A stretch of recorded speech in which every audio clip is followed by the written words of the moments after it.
Human gitugutan na nga magasulod sa nasod ang mga langyang turista, negosyo sa mga tour operator sa Cordova ug Lapu-Lapu City nagsugod na sa pagsaka. Siloan Merondina sa report.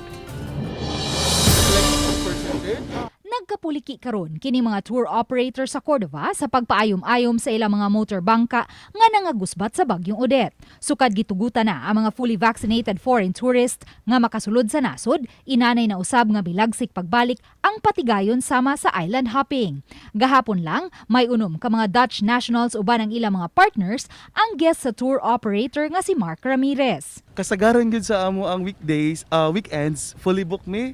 Daghan ming mga guest nga mabalibaran kay tungod ang among vessels is very limited.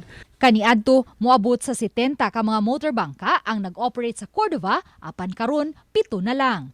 Samtang ang 400 sa Lapu-Lapu City kaniadto, karon 60 na lang ka mga motorbangka ang pang-island hopping. Sa pagkakaroon, may pipila na ka mga tour operators ang nakapaayom-ayom na sa ilang mga motorbangka. Apan suho palandungon, nga ubay-ubay gayud kanila ang wala pa makabangon. Gani ang uban, napugos na lang sa pagbaligya sa ilang mga motorbangka sa mas ubos nga presyo tungod sa kamahal sa pagpaayom-ayom niini. Dakong problema karon diri sa pag-repair sa bangka is ang lack of supply sa among mga kawayan. Kaya itong mga kawayan is gikan pa sa Bohol. So ang Bohol po is naigo po sila sa Bagyo.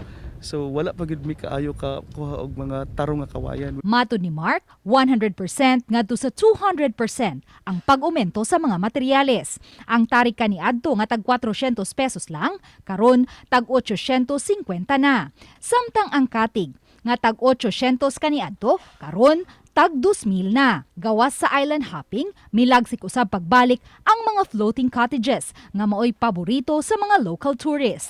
Gani ang ubang mga island hopping operators naghimo na usab sa ilang kaugalingong mga floating cottages kay mas barato ang pagpahimo niini kitandi sa mga motorbangka. Uban ni Marlon Melgazo, Luan Merondina, Balitang Bisdak.